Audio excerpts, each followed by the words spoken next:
제가 이번 주에 읽은 말씀은 이 다윗이 아들로 인해서 왕의 자리에서 내려와 도망을 가고 아주 귀환하는 본문을 읽었습니다.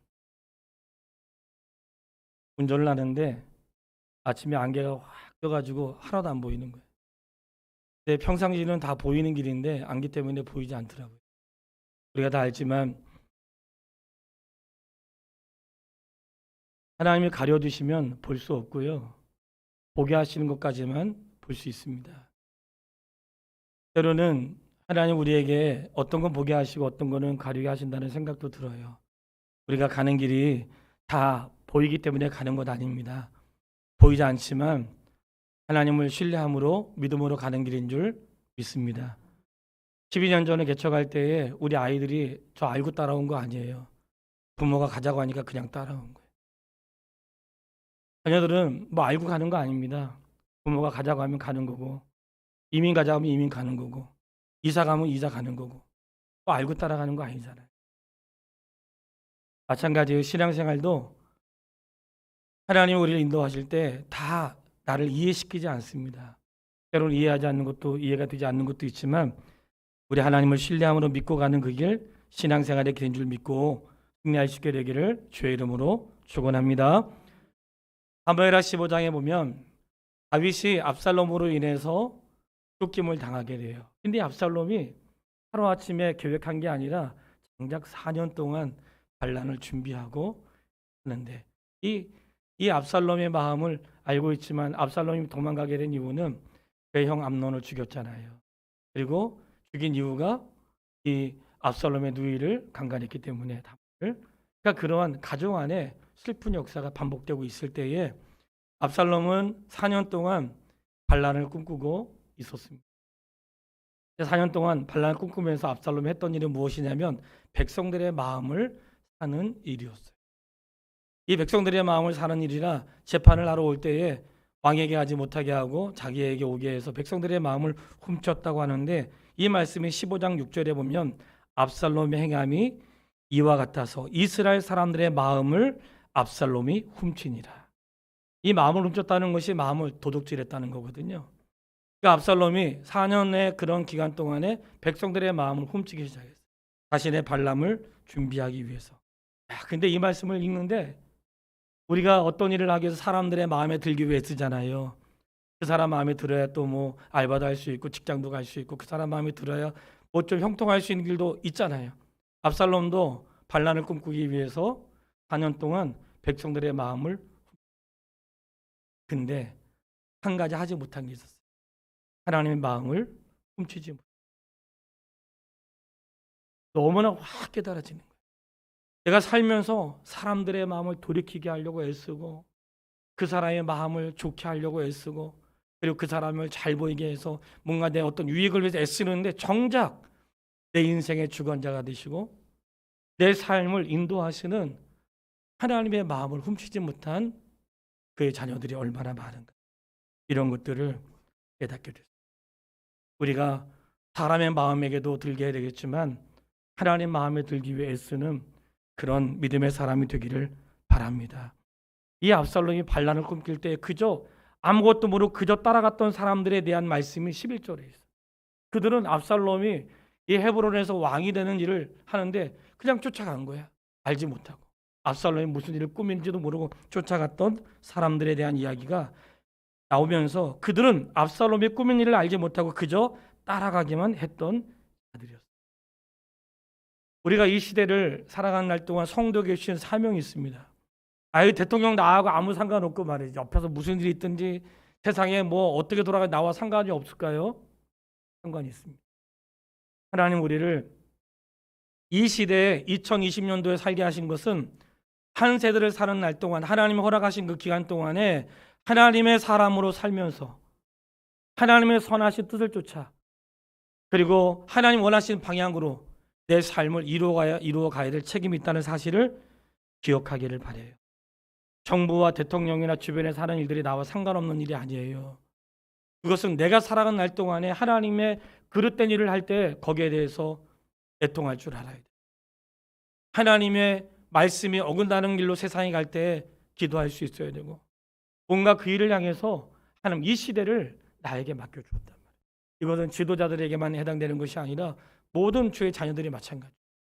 그 때문에 한 시대를 살아간 날 동안 있었던 것은 나와 무관한 것이 아니라 그 시대 속에서 내가 호흡하면서 하나님의 뜻을 묻고 코로나19를 역대는 경험하지 못했던 거잖아요.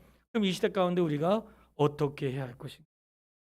그러면서 함께 호흡하면서 이 시대를 이겨나가는 것이고, 무작정 따라갔던 그런 자들이 있었는데 돌아보니 압살롬에게 갔던 많은 사람들이 다윗에게서 돌아서서 압살롬에게로 마음이 향했던 거예요.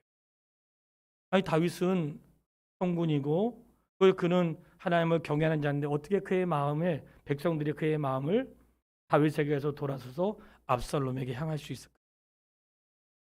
다윗의 죄 때문에 그렇습니다. 이 성경에 기록된 이 죄에 대한 내용에서 다른 사람에 대한 내용이 아니라 다윗의 죄를 기록하고 있어요. 다윗이 바세바를 범하고 그의 남편 우리아를 전쟁터에서 죽이고 그리고 그를 아내로 삼고, 근데 이걸로 끝난 줄 알았더니 그걸로 끝나지 않고 그 가정에 그의 많은 아들 가운데 암논이 압살롬의 누이 다말을 범하고 그 일로 압살롬은 분을 품고 있다고 암논을 죽이고 그 일로 인하여 압살롬이 집을 도망가 피하여 살게 되었죠. 그 기간 동안 이 아들에 대한 징계가 다윗이 없었다. 우리가 지난주에는 정의와 공의, 하나님의 세상을 통치하시는 방법이 정의와 공의라고 그랬어요. 근데 정의와 공의의 실현의 대상이 누굴까요? 먼저는 나 자신. 우리가 다른 사람에 대해서는 관대하고 나 자신에 대해서는 다른 사람에 대해서는 좀 까닭스럽게 하고 내 자신과 가족에 대해서 관대할 때가 많잖아요. 이 공의를 실현하는 첫 번째 가정은 내 자신. 하나님의 사람들에게 있어서 공의의 실현이 이 다윗의 가정에 일어났다. 다윗은 알았어요. 왜 우리 가정에 이런 어려움이 오고 압살롬의 이런 근거가 어디에서 있는지 알았단 말이에요. 압살롬이 잘못한 건 맞아요. 그러나 잘못한 그 압살롬을 통해 다윗이 깨닫는 것은 하나님의 공의가 가정 안에 이루어지지 않았다. 목사에게 진짜 힘든 것은 무엇이냐면 저희 자녀들이 잘못할 때 내가 책망하지 않는다면 우리 성도나 자녀들이 잘못할 때 책망할 수 없다는, 개인의 문제와 공적인 건 다른 것입니다. 만약에 누군가 특별히 개인의 문제와 우리 가족과 자녀들에 대해서 관대하다면 성도에게 관대해야죠. 만약에 제가 저와 우리 자녀들과 가정에 대해서 하나님 말씀 앞에 늘 애통하고 한다면 성도도 그렇게 살아야 되는 것이 옳은 것입니다. 지도자에게는 그런 늘 어려움이 있어요. 그러나 깨닫는 것은 우리가 뭘 알아요? 다윗도 실수할 수 있고, 그런 다윗도 늘 하나님의 은혜 안에 있지만 은혜 안에 있는 그도 실수하고, 은혜 안에 있는 그도 음란을 행하고, 은혜 안에 있는 그도 그 살인을 짓고 말이죠. 은혜 안에 있는 그도 그랬단 말이에요. 그런데 다윗에게는 뭐가 있었는지 아세요? 그는 끊임없이 은혜 안에 있었다는 거예요. 하나님의 도우심을 입을 때만 은혜 안에 있었던 것이 아니고 죄를 범했을 때조차도 그 순간 정신이 이상해져 가지고 죄를 범했을지라도 하나님의 징계가 있을 때 애통할 줄 알았고, 돌아설 줄 알았고, 회개할 줄 알았고, 인생의 문제가 터질 때 이것이 하나님으로부터 온 것인 줄 알았다는. 어떻게 그런 일을 그렇게 살아갈 수 있을까 할 때 목사로 깨닫는 것은 제가 날마다 말씀을 읽고 묵상하는 것, 날마다 말씀 앞에 서는 데, 우리가 성경을 다 알지 못하잖아요. 우리가 성경을 매년 반복하고 있지만 읽어도 또 새롭고 말이죠. 다 아는 내용인데 또 새롭고, 우리가 아는 내용도 기억하지 못하잖아요. 날마다 내가 말씀 앞에 사는 것이 때로는 의롭게 살고 때로는 죄를 범할 수 있고 실족할 수 있어도 다시 은혜 안에 머물 수 있는 기회인 것을 깨달을 수 있게 되기를 바랍니다. 다윗에게 그게 있었다. 다윗이 도망갈 때에 다윗을 따르는 자들이 있었습니다. 그냥 따른 게 아니에요. 울면서 다윗을 따랐대요. 그들은 다윗이 죄를 지은 걸 몰랐을까요? 알았죠. 그럼에도 불구하고 다윗을 따른 거예요. 나는 이 모습이 너무 감동이 된 거예요. 아니, 무슨 저런 다윗이 다 있어. 지가 그동안 잘한 줄 알았는데 알고 보니까 개판이네. 그럴 수 있잖아요. 그런데 하나님의 징계가 있을 때에 그가 압살롬으로 인하여 예루살렘을 떠나게 될 때 그 다윗을 따라갔던 백성들이 무진장 많았다. 왜 그랬을까? 백성들은 그런 다윗을 슬퍼했습니다. 그럼에도 불구하고 다윗을 따랐던 이유는 다윗은 하나님이 세우신 왕이었기 때문에 그래요. 뭔가 하나님께서 선한 일로 행하시겠죠. 오늘 우리가 교회 안에 목사나 누군가 잘못할 때 어떤 일이 있어요? 그냥 비난부터 막 쏟아져.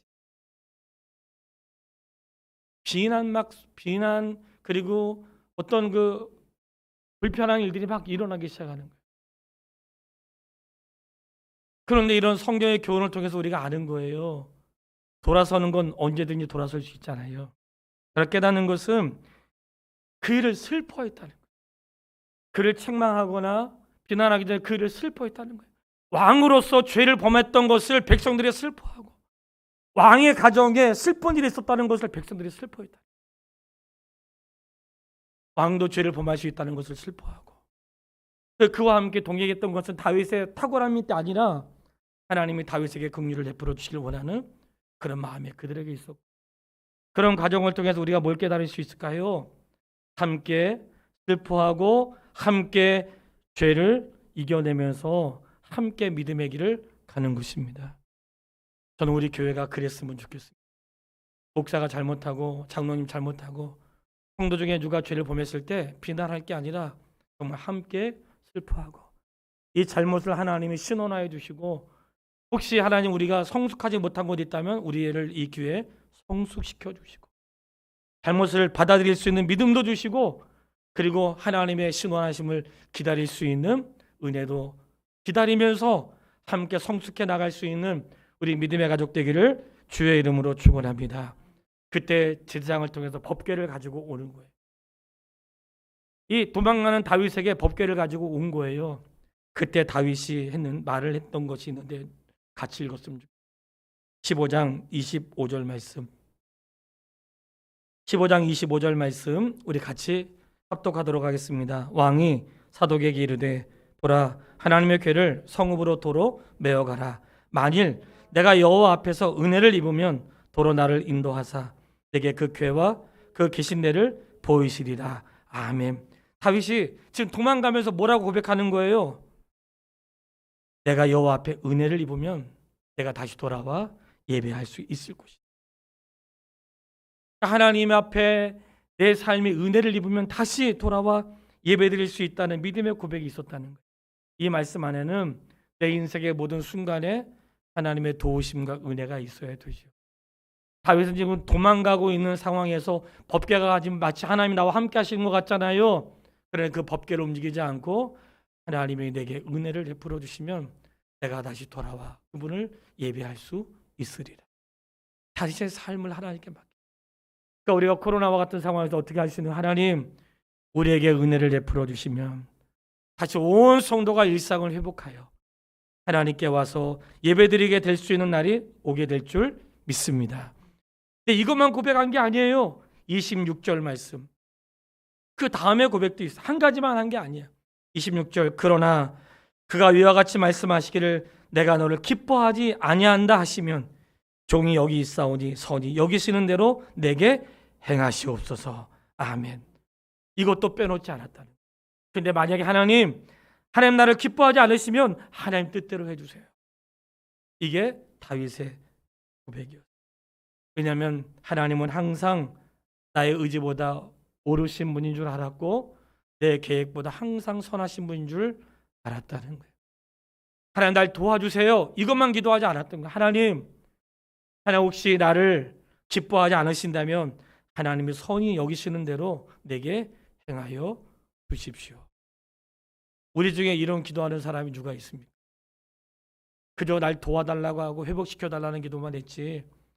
이 다윗이 이렇게 고백할 수 있는 것은 그가 날마다 하나님의 그 은혜 아래 살 뿐만 아니라 그가 말씀 속에 있었던 사람이라는 것을 깨닫게 되는 거예요. 그래서 우리 성도님에게 자꾸 뭘 강조해요? 성도는 성경을 읽습니다. 잊어버리지. 그 속에서 또 나를 발견하고 또 생각하고 내가 어떻게 서야 되는지를 발견하기 위해서 많은 것 읽었다고. 백독하고 천독하고 중요하다고 생각해요. 그러나 우리가 누군가의 고백처럼 삶의 한 절이라도 주님을 닮아갈 수 있는 그런 고백이 되기 위해 날마다 말씀 앞에 있어야 될 줄 믿습니다. 그가 돌아갈 때 그런 고백을 했어요. 하나님 내게 은혜 베풀어 주시면 난 다시 와서 예배 드릴 줄. 그러나 하나님 나를 기뻐하지 않으시면 하나님 뜻대로 해주세요. 이것이 다윗의 고백이었다. 자신의 삶의 주관자가 하나님이심을 알았던 거예요. 그러니까 우리는 이런 믿음을 가져야 돼요. 내가 아버지께로 돌아설 수 있다면 하나님의 은혜였고, 혹시 내가 돌아서지 못한다 할지라도 나는 여전히 하나님의 은혜 안에 있다는 사실도 잊어버리지 않는 하나님의 사람 되시기를 바랍니다. 이 다윗이 예루살렘을 떠나 도망갈 때에 그를 격려하고 그와 함께하고 그를 따라가면서 함께 슬퍼하고 애통했던 사람들도 있었지만, 그런 기회를 쫓아서 다윗을 저주하고 그런 뜻을 쫓아서 뭔가 자기의 사심을 찾으려고 했던 사람도 있었다는 거예요. 그 중에 대표적인 사람 누구냐면 시바였습니다. 시바는 사울의 종이었고, 이 다윗이 은혜를 베풀어서 그 요나단의 아들이었던 무비보셋을 도울 수 있도록 그를 기회를 주었는데, 우리가 성경을 읽은 분들은 알지만 시바가 이 다윗에게 먹을 걸 가지고 와요. 그것은 다윗에게 뭔가 잘 보이려고 하는 것이죠. 근데 뒤에 보면 이 무비보셋이 왕이 귀환할 때 너는 왜 쫓아오지 않았느냐 할 때 무비보셋이 했던 말이 있어요. 제가 다리를 절잖아요. 내 힘으로는 나귀를 탈 수 없잖아요. 내 종이 나를 모함하여 주인께 고하였습니다. 그러니까 그런 기회를 자기의 신분의 상승의 기회로 삼았던 시바가 있었어요. 근데 그 말을 듣고 다윗이 어떤 판단을 했냐면, 그래 지금부터 무비보셋에서 모든 재산은 너 거야. 얼마나 참 우리가 그 모든 순간에 잘하는 것도 있지만 실수하는 것도 많다는 걸 깨닫게 되죠. 그리고 사울과 있었던 시므이라는 사람이 다윗을 저주합니다. 저주하면서 돌을 던지면서 다윗을 저주해요. 너가 사울을 죽였으니까 하나님이 너에게 그렇게 행한 것이다 하면서 막 다윗을 저주하면서 그에게 돌을 던지며 저주했단 말이죠. 그런데 우리는 알지만 사울의 죽음은 다윗이 행한 것이 아니라 하나님이 행하신 것이었어요. 근데 이 다윗을 막 저주했단 말이죠. 그 다윗을 저주했을 때 다윗의 태도가 나와요. 다윗의 태도가 등장하는데 이 말씀 16장 12절. 16장 12절을 보시면 여호와께서 나의 원통함을 감찰하시리니 오늘 그 저주 때문에 여호와께서 손으로 내게 갚아 주시리라.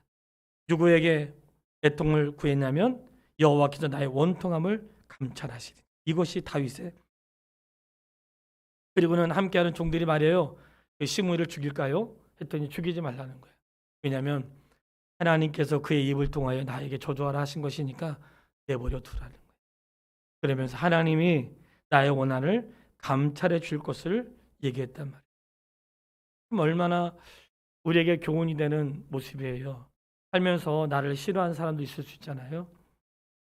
목회하다 보니까 전부 다 성도가 나 다 좋아하는 건 아니더라고요. 싫어하는 사람도 있을 수 있다는 생각이 들어요. 목사가는 일이 뭐 다 마음에 들겠어요? 안 드는 것도 있을 수 있겠죠. 그런데 나를 싫어하는 사람들, 나를 미워하는 자들에게 내가 어떻게 반응해야 되는지 오늘 우리에게 가르쳐 주시는 거예요.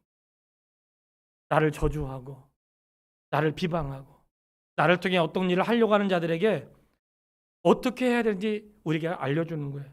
시므이를 죽이지 말라는 거예요. 그리고 말하기를 하나님이 나의 원통함을 감찰해. 이것이 믿음의 사람들의 태도였다. 그러니까 오늘 우리가 사람과의 관계에서 갈등이 있을 때에 누구하고 풀어요? 우리가 다 같이 하나님 앞에서 풀 수 있게 되기를 바랍니다. 그런 마음이 있었다는 거예요. 하나님이 나의 원통함을 감찰해 주신다. 하나님에 대한 믿음. 그 사람이 아니라 하나님이 모든 것을 보고 계신다는 믿음. 내가 억울한 일을 당했다는 걸 하나님이 알고 계신다는 믿음. 내가 비록 지금 왕의 자리에 도망가고 있고 나를 저주하는 사람이 있을지라도 이 모든 것을 감찰하시는 분이 하나님이시라는 믿음을 잊어버리자. 우리가 놓치지 말아야 될 것은 나를 향한 사람들의 미움과 분노가 아니라 나를 향하신 하나님의 감찰하심을 잊지 않게 되기를 바랍니다. 모든 순간에 하나님 나를 감찰하시고 하나님 나를 보시니 내가 정직하게 살아야 될 이유가 있고 내가 신실하게 살아가야 될 이유가 있는 거예요. 다른 사람들이 나에게 사기쳐도 사기치지 않고. 요즘에 그런 기도 잘 못하겠더라고요. 제가 상현이처럼 젊을 때는 하나님 오른밤을 때리면 왼밤도 돌려되겠습니다. 차라리 맞을지언정 때리지 않겠습니다. 그렇게 기도한 적이 있거든요. 요즘에 안 되더라고. 주먹이 막 올라가고. 그때는 그래서 나도 요즘 맞을 맷집도 없어요. 근데 이 다윗의 고백이 나를 미워하는 사람들 향하여 그렇게 했다는 것은 내 인생의 모든 주관자가 하나님이라는 것을 그의 삶을 통해 고백합니다. 우리가 그런 마음을 잊어버리지 말아야 되겠습니다. 이것이 다윗이 도망갔을 때의 모습이에요. 하나님이 전쟁을 통해서 압살롬을 패하시고 다윗에게 승리를 주었는데 그 시작은 어떻게 되냐면 이 압살롬이 왕이 자리를 차지했잖아요. 차지한 다음에 그러면 지금 도망가고 있는 다윗을 어떻게 할 것인가 하는 계획을 세웠죠.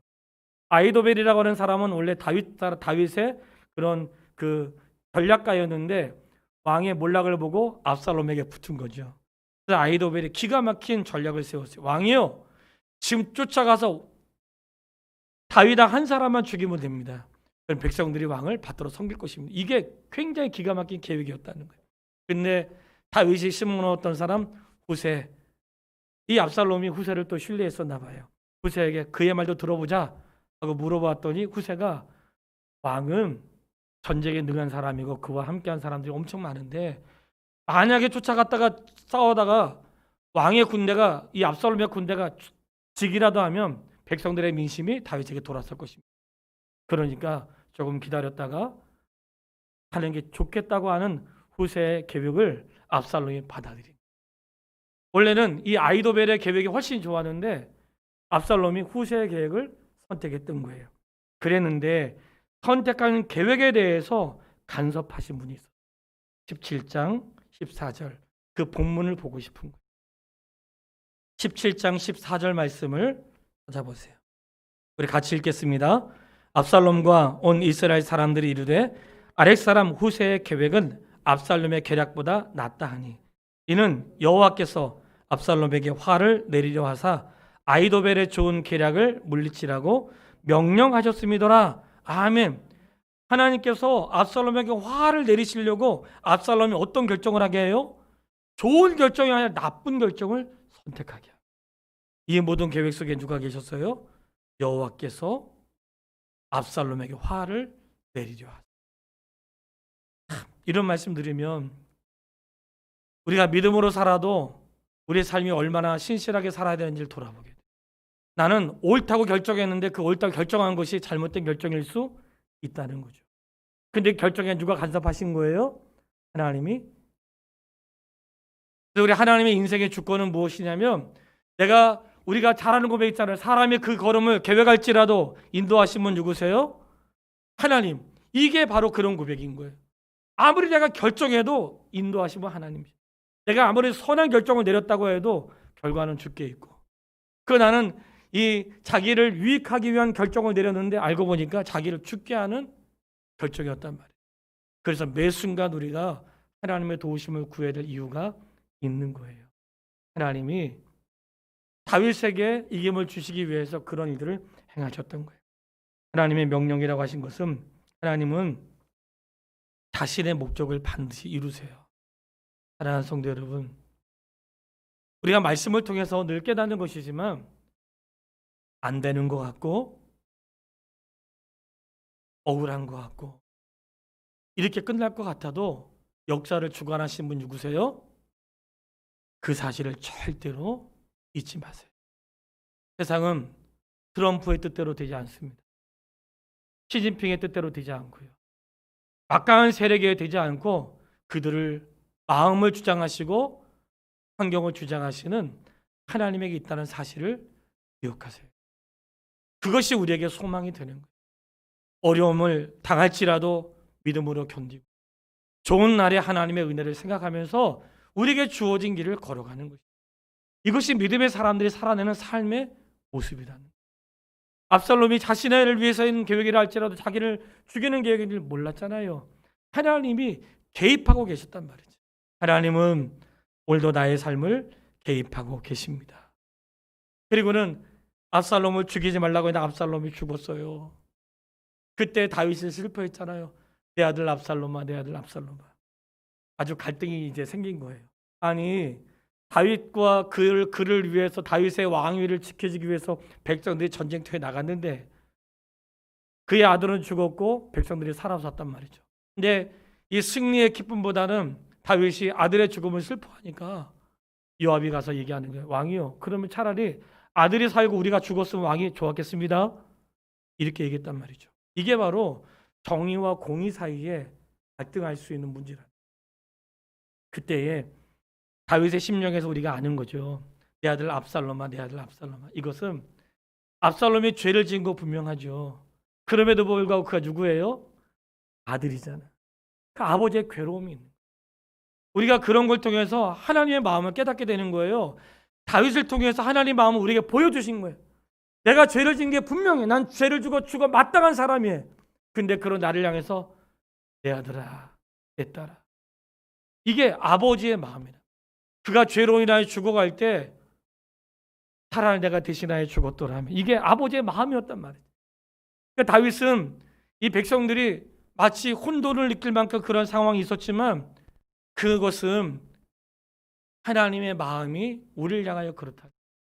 나의 죄 때문에, 그리고 나의 실수 때문에, 그리고 죽을 수 있고 어려울 수 있지만 그런 나를 향한 하나님의 마음은 진노와 책망이 아니라 내 아들아, 내 아들아, 내 아들 압살롬, 차라리 내가 너를 위해 죽었다.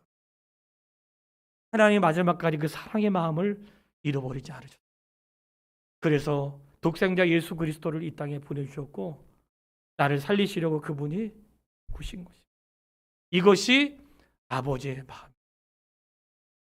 이게 하나님의 마음이에요.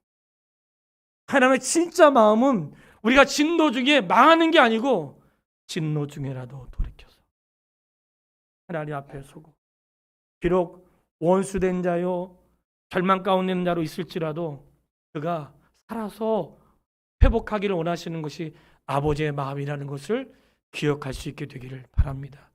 이것이 하나님의 마음. 우리 아버지의 마음을 품을 수 있는 믿음의 사람이 되기를 바랍니다. 그리고 오늘 설교 제목인 왕의 귀환이 시작된 거예요. 왕이 예루살렘으로 돌아오게 되었습니다. 아주 기쁜 일이죠. 이 본문을 읽으면서 우리가 이렇게 말할 수 있어요. 이럴 줄 알았더라면 그때 다윗에게 잘할 걸. 다윗이 돌아올 줄 알았다면 다윗을 저주하지 말 걸. 다윗이 돌아올 줄 알았다면 다윗을 쫓아갔을 걸. 그런 마음이 들지 않겠어요?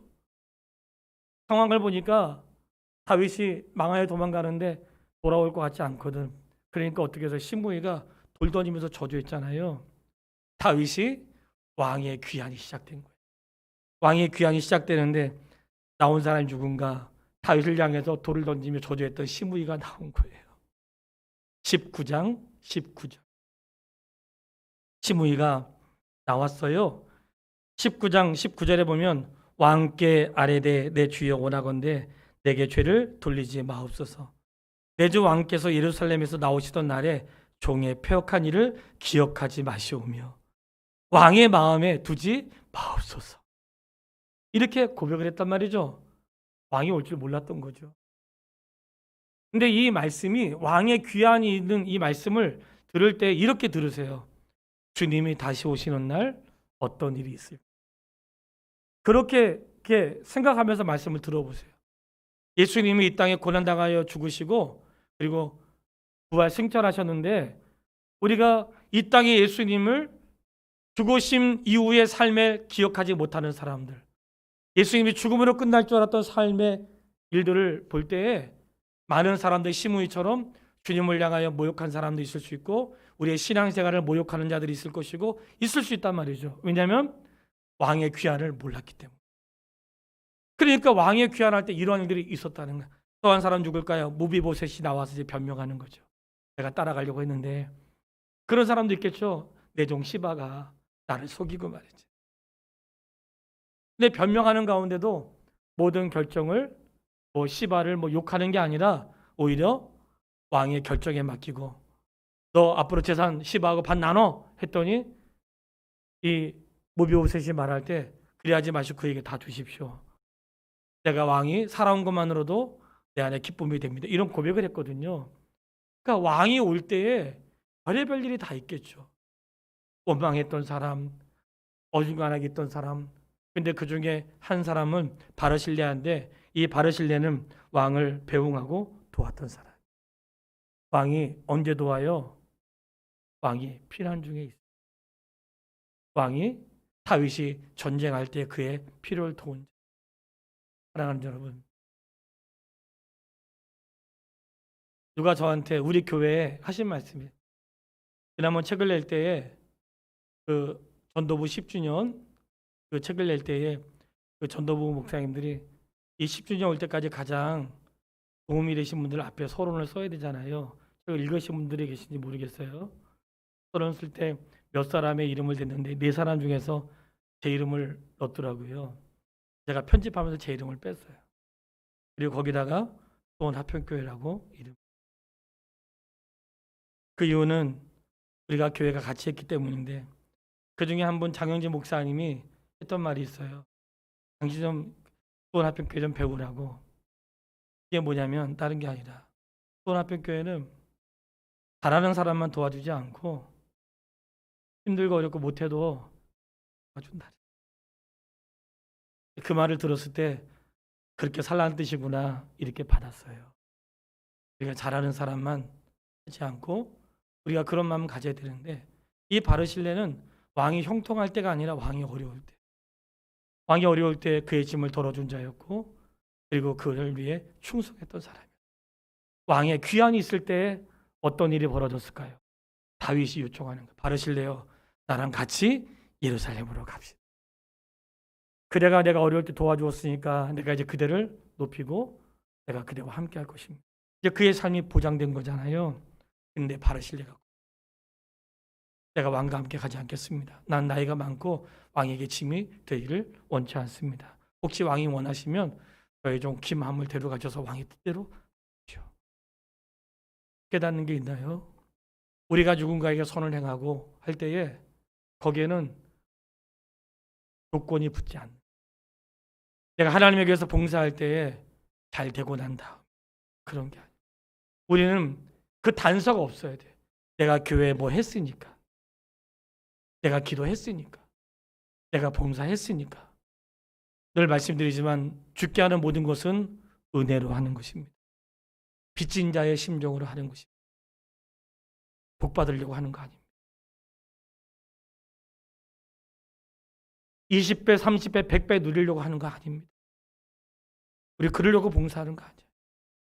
이미 우리는 20배, 30배 누리지 않아도 내 삶에 하나님의 은혜와 구원의 감격이 있고 하루하루 살아갈 수 있는 은혜가 있다는 사실을 우리는 기뻐한단 말이에요. 내 안에 견딜 수 없는 그런 은혜가 있는 거예요. 바르실레는 왕에게 오히려 내가 짐이 되기 싫다고 말해요.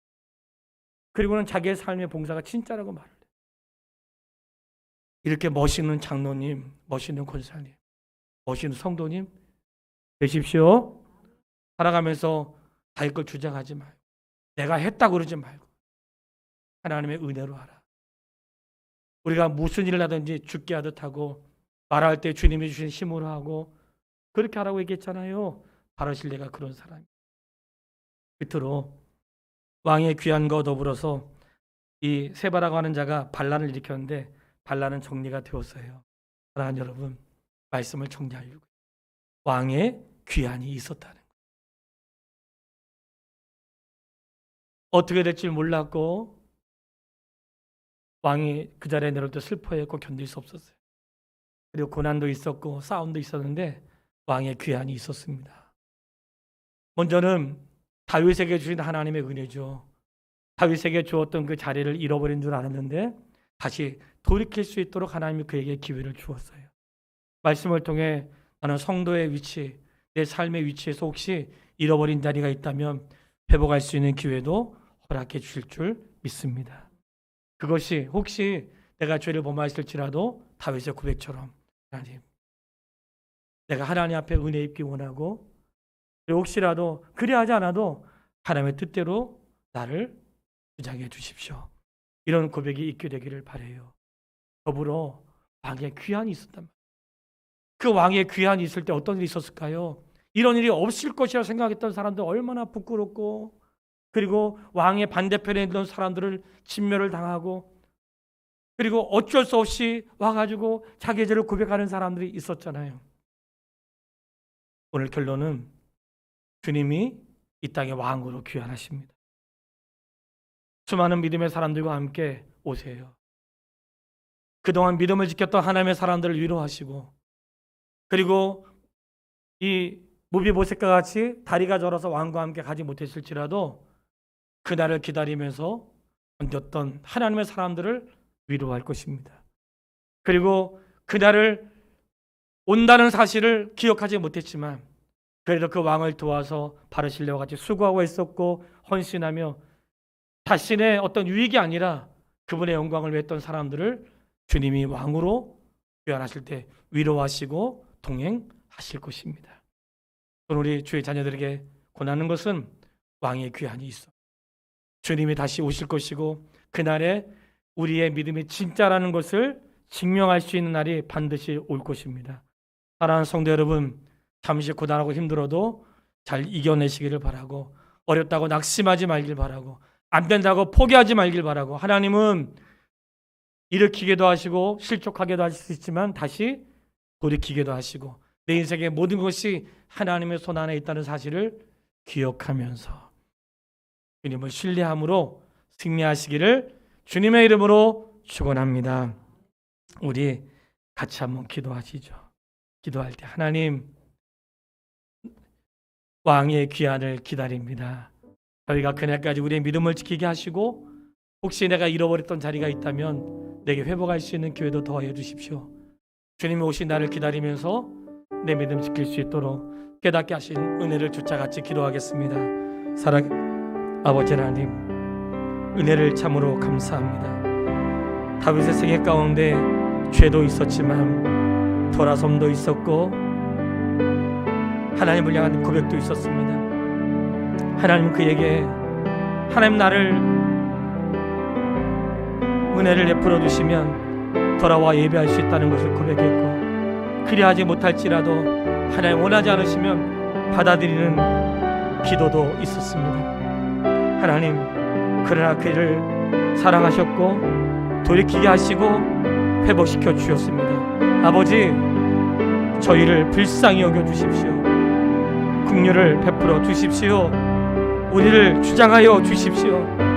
다시금 회복시켜 주시고 하나님 아버지의 이름을 높이는 자리, 하나님의 뜻을 이루는 자리 회복될 수 있도록 도와주시기를 원합니다. 하나님, 이 시대를 살면서 모른 척하고 지나가지 않게 하시고 시대 속에서 우리가 마땅히 해야 할 일들을 기억하며 해낼 수 있도록 도와주시기를 소원합니다. 아버지 하나님, 하라고 소원합니다. 저희를 도와주셔서 이 시대 속에 우리를 향하신 하나님의 뜻을 구별할 수 있도록 인도하여 주시며 하나님, 주님 오신 그날 주님을 기쁨으로 맞이할 수 있도록 인도하여 주시고 그날까지 바르실레와 같이 봉사하며 섬기며 이름도 없이 빛도 없이 은혜 속에 구하는 주의 자녀들을 위로하시고 하나님, 그날의 왕의 귀환과 더불어서 하나님 주와 함께 영원히 사는 그날을 기다립니다. 그때까지 우리를 도우시고 인도하여 주시기를 소원합니다. 사랑합니다. 예수님의 이름으로 기도했습니다.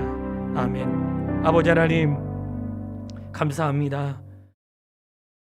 하나님을 향한 믿음도 있었지만 죄도 있고 실족도 있고 부끄러운 일도 있었습니다. 그런 우리를 고아와 같이 버려두지 않으시고 깨닫게 하시고 진노 중에라도 하나님을 떠나지 않는 믿음 주신 것을 감사합니다. 다윗의 고백처럼 회복의 은혜를 구하였고 혹시 그리하지 않아도 하나님께 자신의 인생을 맡겼던 신앙의 고백이 오늘 우리의 고백이 되기를 소원합니다. 하나님, 왕의 귀환을 기다립니다. 주님 반드시 이 땅에 다시 오시고 우리가 그날을 기다리면서 오늘 마땅히 우리가 가야 될 길을 걸어갈 수 있도록 인도하여 주시옵소서. 기다림에 행할 때에 바르실레와 같이 하나님, 그저 내게 원하는 것이 있어서 봉사하고 섬기는 것이 아니라 왕의 영광을 위하여 그분의 즐거움을 위해 기꺼이 봉사하며 자신을 내려놓을 수 있는 믿음도 있게 하여 주시옵소서. 예수님의 이름으로 기도했습니다. 아멘. 620장 3절 찬양하겠습니다.